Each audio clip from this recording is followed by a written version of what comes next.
राम और भरत जी का मिलन हुआ है, उनके आंखों से जो आंसू गिरे हैं उससे पहाड़ के अंदर में छीन हुए हैं।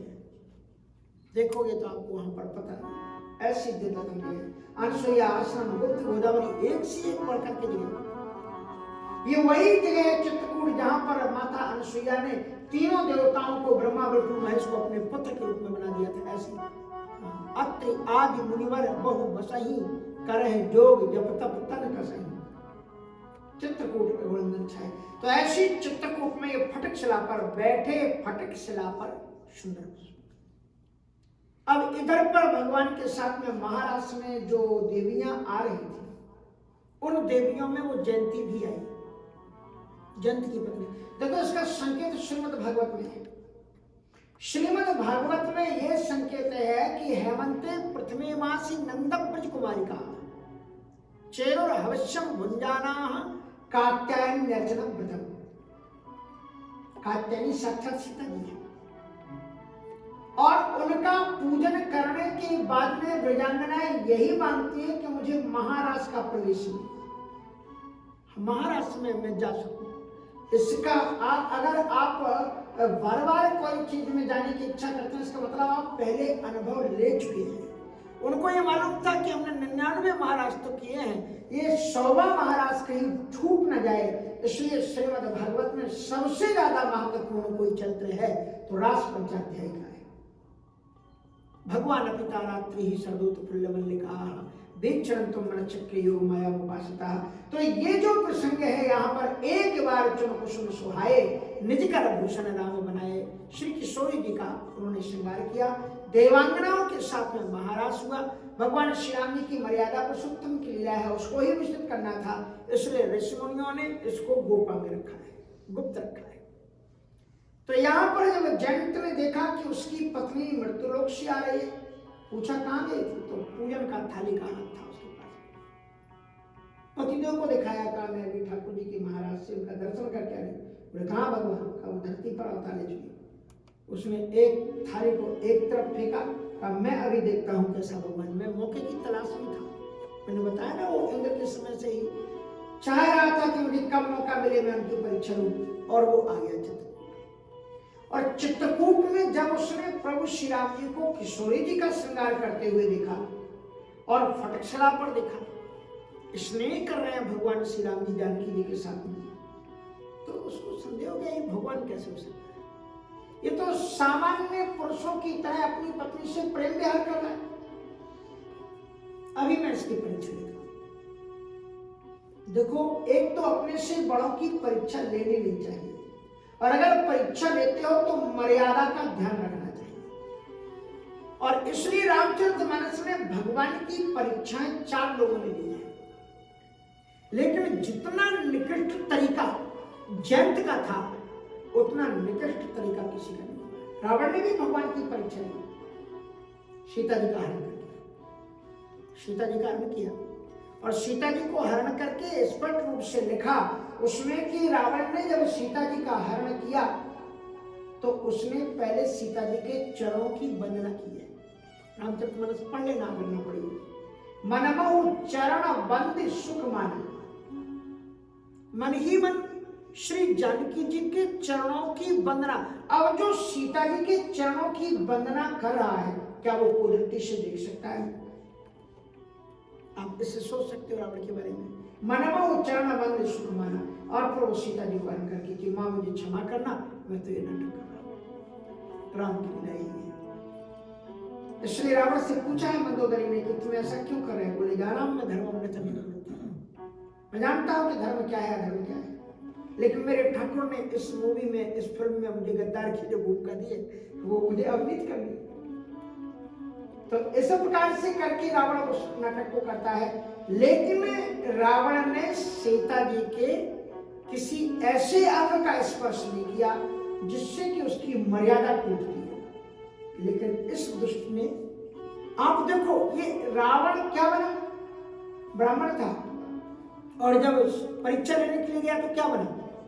साधु बना। और सती जी गई परीक्षा लेने के लिए कि ये भगवान है कि नहीं, तो वो सती थी, क्या बन गई? सीता बन गई। क्योंकि जो ईश्वर का जब शब्द आता है वो सती के नाम में अंत में आता है ई, और सीता में वो पहले आ जाता है ई अक्षर। सती और सीता में अंतर नहीं, वही दोनों अक्षर है, केवल मात्रा इधर से हो रही है। सीता में ई की मात्रा पहले और सती में ई की मात्रा बाद में। यहां ईश्वर पहले है, वहां ईश्वर बाद में है। और इसलिए सती जी जब राम जी की परीक्षा लेने के लिए गई तो वो सती थी, क्या बनी? तो नीचे से ऊपर उठी कि ऊपर से नीचे गई? नीचे से ऊपर उठी। अपने से महान किसी का अगर नकल ही करते हो, किसी महान का। वो बात अलग है कि शंकर जी सीता जी को इष्ट देवी मानते थे। शंकर जी ने त्याग नहीं किया था, ध्यान रखना। लोग कहते थे उन्होंने त्याग दिया। अगर त्याग दिया होता तो जब वो सती जी दक्ष के यहाँ जा रही थी तो बार बार क्यों समझाती कि मत जाओ तुम, वहां तुम्हारा कल्याण नहीं होगा, कहां गए कल्याण ना हुई। और मरने के बाद में कितने रोए हैं शंकर जी, क्योंकि आंखों से जो अश्रु निकले हैं उससे रुद्राक्ष पैदा हुए। इतना पवित्र माना जाता है, इतना पवित्र प्रेम था शंकर जी का कि सती के प्रेम में जो आंसू गिरे हैं रुद्राक्ष का रूप धारण करते हैं और हार्ट को शेप करता है रुद्राक्ष। रोगियों को डॉक्टर नहीं बताते कि आप रुद्राक्ष की माला करें। तो ऐसी जो सती थी, सती से क्या बनी? सीता बनी, नीचे से ऊपर उठे। हनुमान जी महाराज राम जी की परीक्षा लेने के लिए गए। सुग्रीव ने भेजा कि जरा देखो धरवट रूप देखते जाइए। तो क्या थे वो? बंदर। और क्या बने? ब्राह्मण बने। नीचे से ऊपर उठे कि नीचे ऊपर से नीचे गिरे? लेकिन जैन देवता है, देवता है, लेकिन ये देवता होते हुए भी क्या बना? सूर्यपति सुति धैर्य बायस बेसा, सूर्यपति सुते धैर्य बायस बेसा, सठ चाहत रघुपति बल देखा, सठ चाहत रघुपति बल देखा। और इस प्रकरण को कभी आप गौर से पढ़ें। तुलसीदास जी जितने गुस्सा जयंत के ऊपर हुए उतने रावण पर नहीं हुए, क्योंकि रावण को गालियां नहीं दी है। लेकिन जयंत को नाम तक नहीं लेते हैं शुरू में, वो तो बाद में उनको नाम लेना पड़ा है। लेकिन शुरू में कहीं सठ, कहीं कुछ सठमानी संस्कृत में गाली होती है। शुरुआत कर रहे हैं, सूर्यपति सुते धरे बायस बेसा। नाम नहीं लिया उसने, क्योंकि पापी का नाम लेने से भी पाप चढ़ जाता है। सूर्यपति सुते धरे बायस बेसा, और सट चाहत रघुपति बल देखा। मूर्ख राम जी के बल को देखना चाहता है। फिर आगे क्या कहा? जिम पिपीले का सागर था महामंदमती पावन चाहा। जिम पिपीले का, पिपीले का माने क्या होता है? चींटी। जैसे कि कोई चींटी समुद्र में उतर करके समुद्र की थाह पाने की कोशिश करे। क्या गजब का उदाहरण। जैसे कि कोई चींटी समुद्र की थाह पाना चाहे, ऐसे मूर्ख राम जी के बल की देखने के लिए चला। जिम पिपीले का सागर था, और यहाँ पर क्या कहा? महामंदवती पावन था। और फिर आगे का सीता चरण चौथ भागा और मूढ़ मंदमती कारण। कभी मूढ़ मंदमती, कभी सट, कभी इस तरह से उन्होंने कहा, क्योंकि उनको गुस्सा है इस बात का कि देवता होकर के क्या बना? कौवा बना। और पक्षियों में सबसे अधम पक्षी अगर कोई माना जाता है तो कौन है? कौवा है। कहिए काग सब भांति अपावन, सभी प्रकार से अपवित्र और अपावन माना गया। मैं नहीं कहता, गोस्वामी जी लिखते हैं कहिए काग सब भांति अपावन। तो कौवा बनाइए। सूर्यपति सुत धर बायस बेसा, सठ चाहत रघुपति बल देखा, जिम पिपील का सागर था महामंदवती पावन चाहा। और उसने फिर क्या किया? सीता चरण। ये तो तुलसीदास जी महाराज बड़े मर्यादा के कवि हैं, इसलिए उन्होंने कहा कि मैं तो उस जगह का वर्णन भी नहीं कर सकता जहां इसने चोंच का प्रहार किया है, वाल्मीकि रामायण में तो स्पष्ट लिखा हुआ है, मां के आंचल में उसने चोंच मारी है।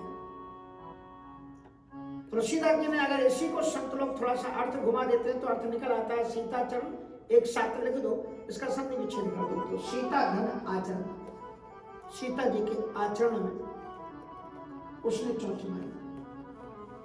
और दूसरी बात, इसका एक अर्थ यह भी हो जाता है कि पक्षियों का स्वभाव होता है कि वो जिस फल को खाते हैं पांव से बैठ के उसी पर जाते हैं, चरण और चोंच दोनों का प्रयास करते हैं। इसलिए तुलसीदास जी ने लिखा कि ये इसने क्या किया, सीता चरण चोंच, चरण और चोंच दोनों का प्रयास किया। सीता चरण चोंच अति भागा, मूढ़ मंदमति कारण कागा।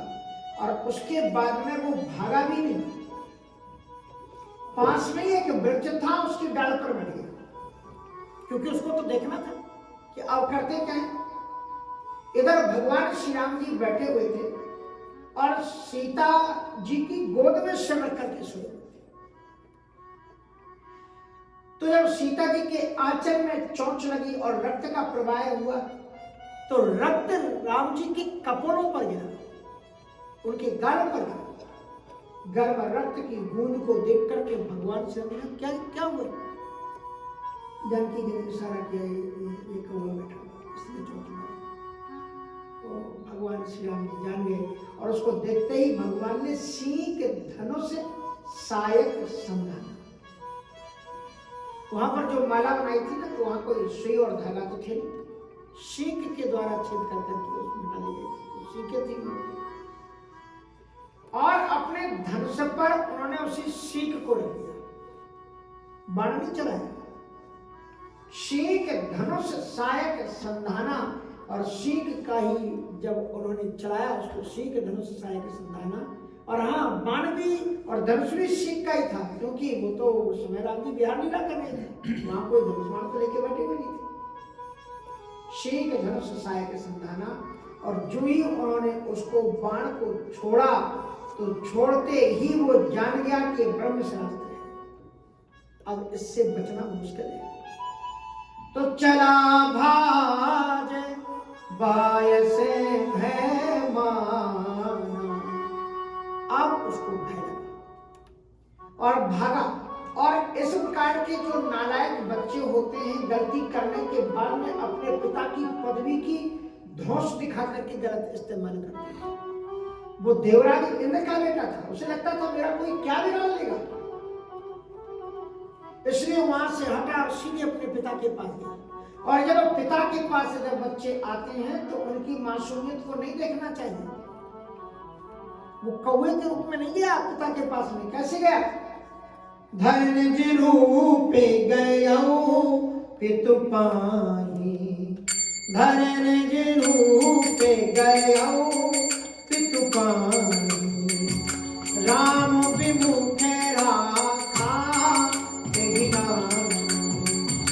धन रूप गया पितु पानी, धन रूप राम विमुख राखा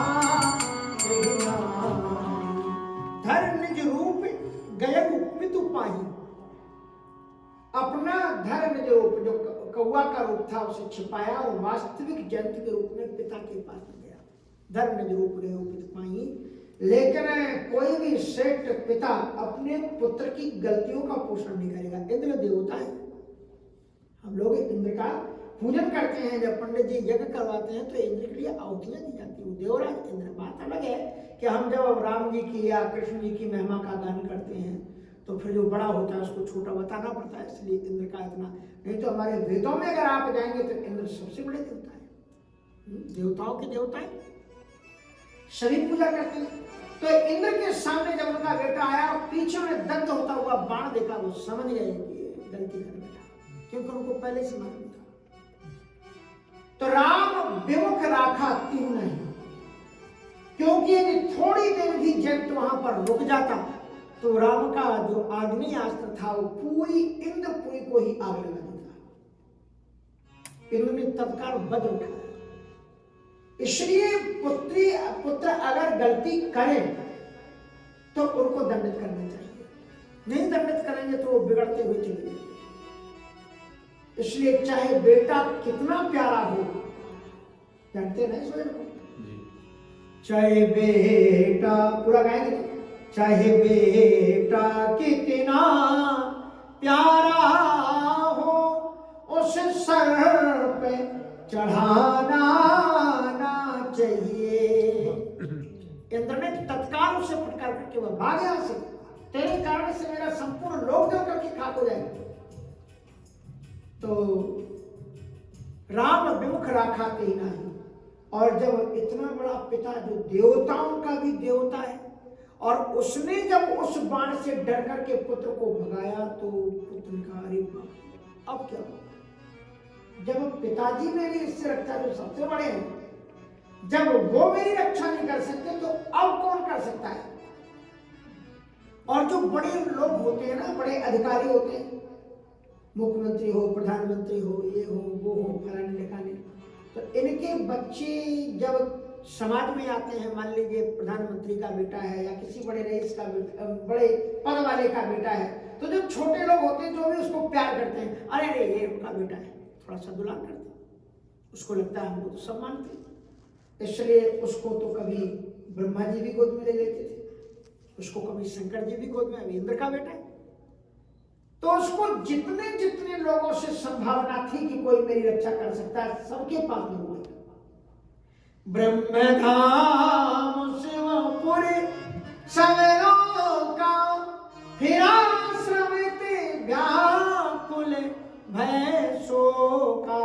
ब्रह्मधाम, ब्रह्मा जी के पास गया, शिवपुर कैलाश में भी वो पहुंचा, सब लोग जहां तक वो जा सकता था, जहां तक उसकी गति थी, फिर आश्रमित व्याकुल थकान के साथ में भागता रहा।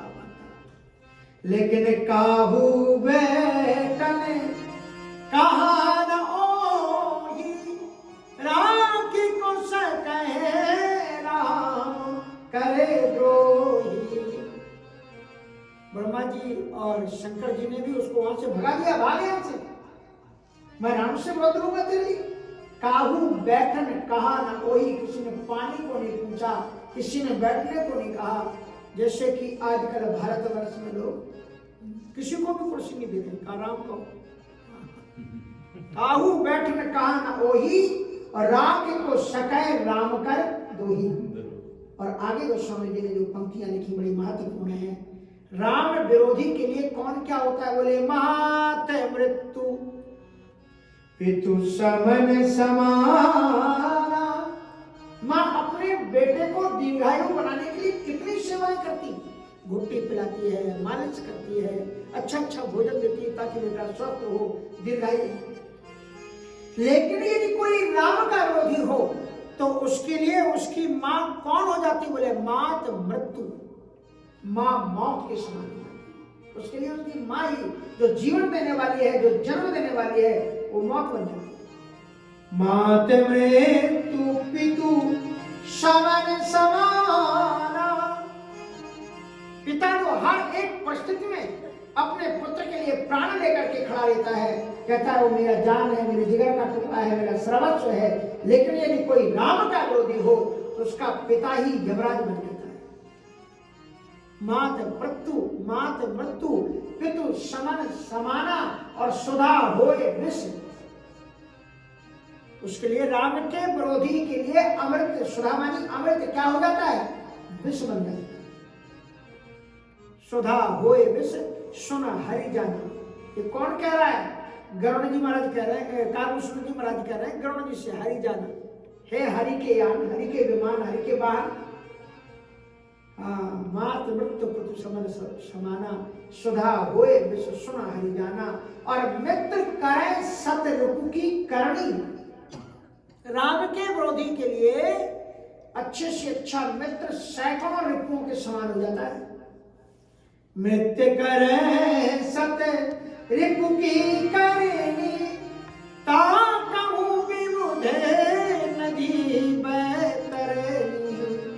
बेबुध नदी, राम के विरोधी के लिए बेबुध नदी मानी सामान्य नदियां, जो नाले होते हैं, बरसात में जो उफान आते हैं, उसके लिए वो छोटे छोटे नाले ही बैतरणी के समान बन जाते हैं, ले डूबते हैं, वो मृत्यु दे देते हैं उसके लिए। शुदा होए विश्वमित्र करे शत्रु की करनी, ताकों विविध नदी बैतरणी, और सब जग ताहि अनिलहुते ताता। सारा का सारा संसार राम विरोधी के लिए अग्नि से भी ज्यादा गर्म हो जाता है। इसी के लिए हुआ, देखो होलिका को वरदान था, लेकिन अग्नि में जला करके उसको खाक कर दिया।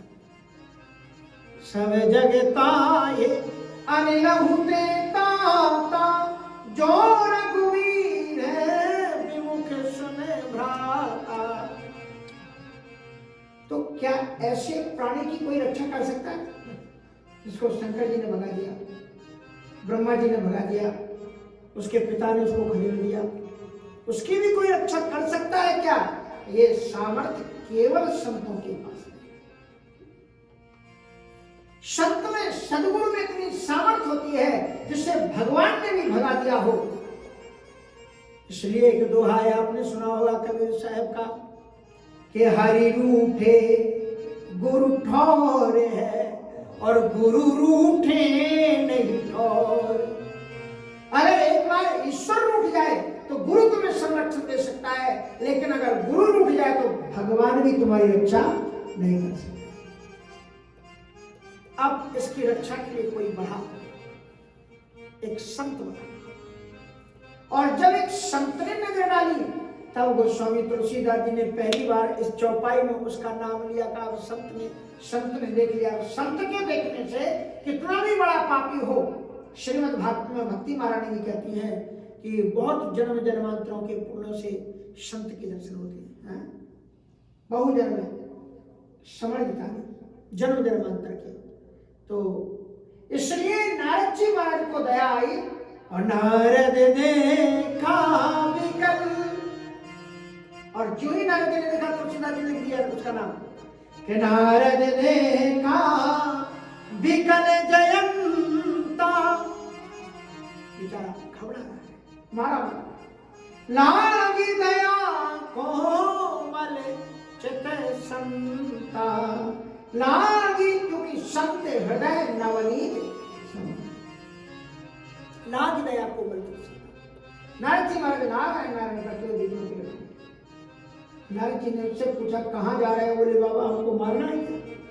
दिख नहीं रहा था, पीछे बाण लगा है, आप हमको बात, मैं अभी आपसे बात करूंगा, बाण मुझे मार देगा, आप मेरी मौत बन कर क्या? नारद जी ने कहा बेटा मैं यही तो देख रहा हूँ ये बाण है। अभी तुम पिता के पास गया था? बोले हाँ गया था। तो बोले जब तुम पिताजी से कितनी देर बात किया? बोले कम से कम 15 मिनट तो किया। बोले ये बाण कहाँ था? कहा मेरे पास में ही खड़ा था। हिट नहीं किया तुमने? बोले नहीं। बोले ब्रह्मा जी के पास गया तब क्या हुआ?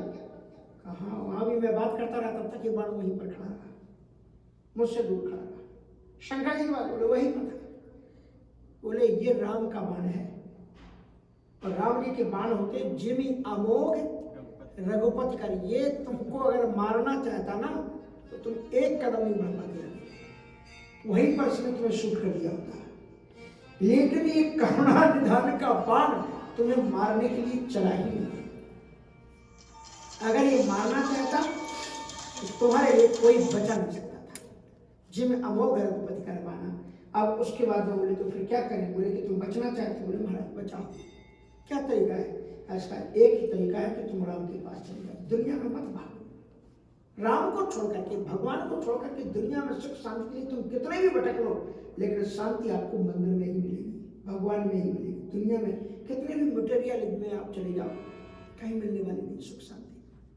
इसलिए पटवा तुरंत राम हो पाए, तत्काल तुम राम के पास। बोले महाराज मेरी कोई पुरानी दुश्मनी है क्या आपसे? बोले क्यों? बोले एक बार तो ये पीछे से चला रहा है और आप उन्हीं के पास में मुझे कह रहे चले जाओ, एक सामने से और छोड़ दे तो हो गया मेरा काम। इससे बचे तो उससे मर जाएंगे। कहा नहीं, इसका एक तरीका और है। जब जाए राम जी तो उनके चरणों में गिर जाना, और राम जी के चरणों में गिर करके कहना कि प्रभु जी मैं आपकी पहले भी परीक्षा लेने आया था और अब भी आपकी परीक्षा लेने आया। बोले अब तो पक्का हो गया कि आप मरवाना चाहते हैं, बता। मैं उनसे कहूँ दोबारा परीक्षा लेने आया? पूरी बात सुना करती, संतों की पूरी बात ठंडे दिमाग से सुनी। नारद जी ने कहा कि भगवान से जाकर के कहना कि मैं पहले भी परीक्षा लेने आया था मेरे सरकार, और अब भी परीक्षा लेने आया हूं। मैं पहले ये देखने आया था कि आपकी भुजाओं में बल का सागर कितना है, और अब मैं ये देखने आया हूं मेरे प्रभु आपके दिल में करुणा की दया। इसलिए अब टाइम तो नहीं उसको गाने का, तो कृपा की न होती जो आदत तुम्हारी, लेकिन ये चीजें है। और फिर वो भगवान की शरणागति में जाता है। तो भगवान की न यहाँ पर भगवान राम जी एक बाण छोड़ करके उसको दंडित करते हैं, क्योंकि जो नहीं दंड करो खल तोड़ा, तो भ्रष्ट होए श्रुति मार्ग मोरा।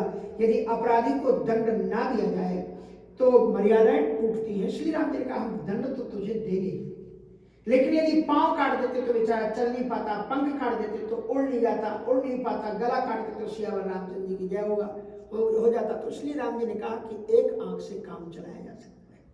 और इसका एक दूसरा कारण यह भी है कि तेरे अंदर में जो दो दृष्टि है ना, जो तू एक तरफ से मुझे मनुष्य भी देख रहा है और दूसरी ओर से तू मुझे भगवान भी देख रहा है, तो केवल एक ही दृष्टि रख, ईश्वर की दृष्टि रख, नास्तिकता की दृष्टि को तू हटा दे। एक नयन कर तजु भगवान की न मोहे बस द्रोहे, यद्यपि तेहि कर बध उचित। स्वामी शंकर जी कह रहे हैं पार्वती जी से कि कीन मोहे वश द्रोहे, यद्यपि तेहि कर बध उचित, लेकिन प्रभु छाड़ियु कर छोह कृपा। प्रभु छाड़ियु कर छोह को कृपालु रघुवीर सन। राम जी के समान भला और दयालु कौन हो सकता है। इन्हीं शब्दों के साथ में आज की वाणी को यही पर विराम। दोबारा भगवत नाम, क्योंकि मैं घड़ी देखता हूँ, तुम लोग मेरी भारत की बैटरी है, 1-1.5 घंटे में तो गर्मी होती है, लेकिन तब तक अपना टाइम। श्री राम जय राम जय जय राम, श्री राम जय राम जय जय राम, श्री राम जय राम जय जय राम, श्री राम जय राम जय जय राम, श्री राम जय राम जय जय राम, श्री राम जय जय राम, श्री राम जय राम जय जय राम, श्री राम जय राम जय जय राम।